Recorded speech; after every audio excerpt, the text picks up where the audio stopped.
गीता अध्याय 4 ज्ञान कर्म संन्यास योग। जय श्री कृष्ण। गीता का अध्याय 4 ज्ञान कर्म संन्यास योग आत्मज्ञान और कर्म योग का अद्भुत संगम है। भगवान श्री कृष्ण अर्जुन को बताते हैं कि यह ज्ञान अनादिकाल से चला आ रहा है।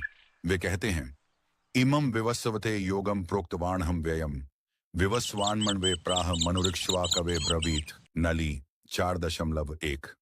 यह सनातन योग सबसे पहले सूर्य को दिया, सूर्य ने मनु को और मनु ने इक्ष्वाकु वंश को। लेकिन समय के साथ यह ज्ञान लुप्त हो गया। इसीलिए हे अर्जुन, आज मैं यह दिव्य योग तुम्हें प्रदान कर रहा हूं। अर्जुन आश्चर्य से पूछते हैं, हे माधव, आपका जन्म तो अभी हुआ है, फिर आपने सूर्य को यह ज्ञान कैसे दिया? तब भगवान कृष्ण मुस्कुराते हुए उत्तर देते हैं, अजोपि सन्नव्ययात्मा भूतानामीश्वरोपि सन् प्रकृति स्वामधिष्ठाय संभवाम्यात्म मायया।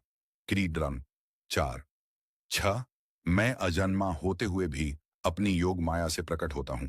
और फिर भगवान उस रहस्य का उद्घाटन करते हैं जिसे हम सब अवतार रहस्य के रूप में जानते हैं। यदा यदा हि धर्मस्य ग्लानिर्भवति भारत अभ्युत्थानम धर्मस्य तदा आत्मानं सृजाम्यहम परित्राणाय साधुनाम विनाशाय च दुष्कृताम धर्म संस्थापनार्थाय संभवामि युगे युगे 4.7 से 8। जब जब धर्म की हानि और अधर्म की वृद्धि होती है, तब तब मैं स्वयं प्रकट होता हूं। साधुओं की रक्षा, दुष्टों का नाश और धर्म की स्थापना के लिए मैं युग युग में अवतार लेता हूं।